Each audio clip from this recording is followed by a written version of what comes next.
Every now and then I open the news hoping I'll finally see something positive on housing, just once. Something that tells me the people in charge are actually getting their act together, give me some faith and confidence that the system could be turning around.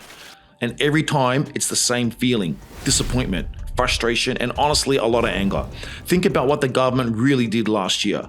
They made two big promises. The first big promise was 1.2 million new homes. The second was the Housing Australia Future Fund, which no one's talking about this anymore. And they wrapped both of them in the same message. They said, trust us, we've got a plan, give us time, and this will be fixed. What they really wanted was to distract Aussies. They wanted you to shut up, sit on your hands, and wait quietly for 5 years while they figured it out, hoping you wouldn't catch on, hoping nobody would dig into the numbers, hoping they could somehow make it work without a real plan of action. And honestly, that's what makes this feel like a scam.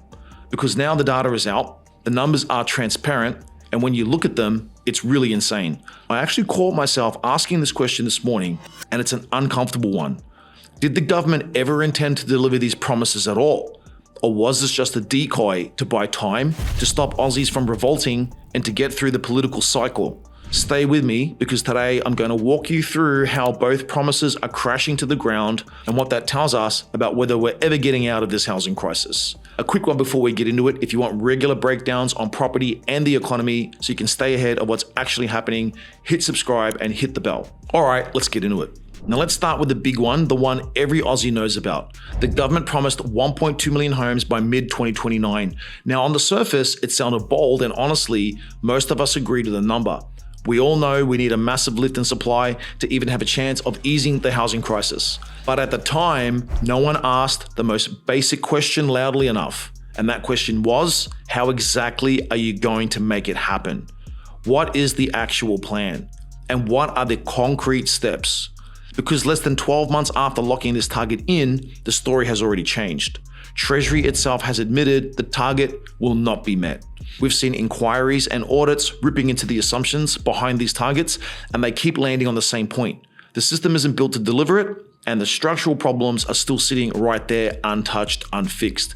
And when you look at the actual figures, it gets even worse. We already failed to meet the first year's housing target. And here's the part that should worry you. There has not been one clear win, not one visible breakthrough this year that would make you believe the government suddenly has a pathway to catch up.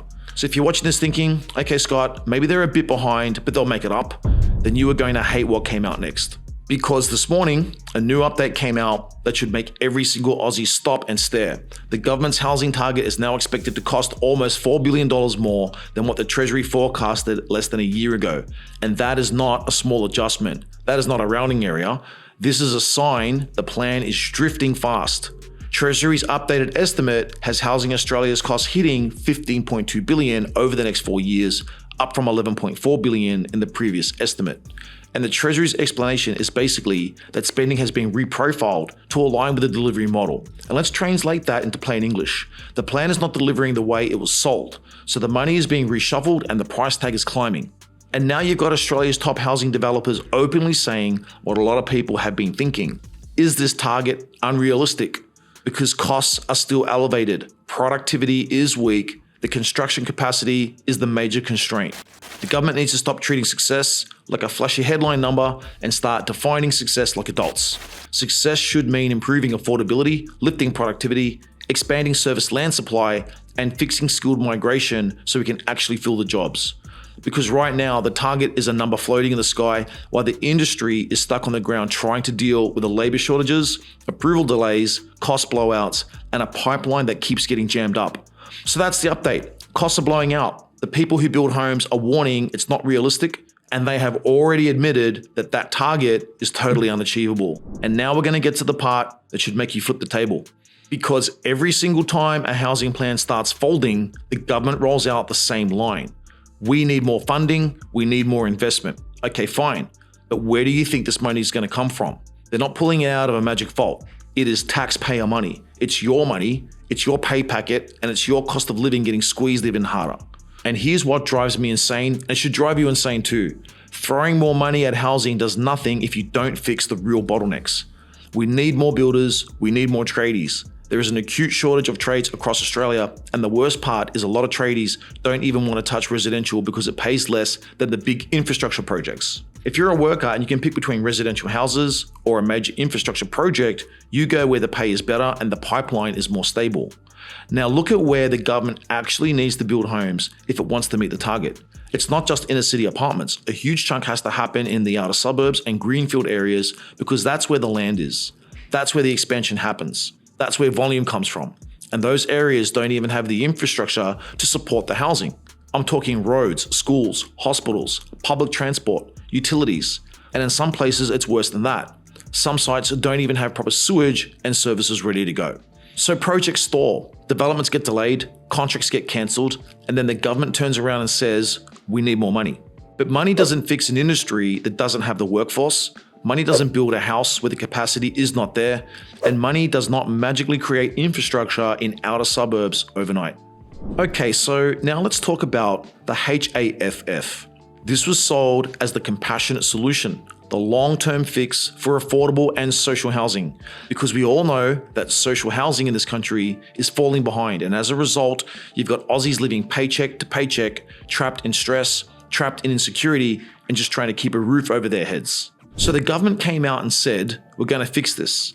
They announced the Housing Australia Future Fund, the HAFF, and the basic idea sounded smart on paper. They said, we're going to put $10 billion into an investment fund.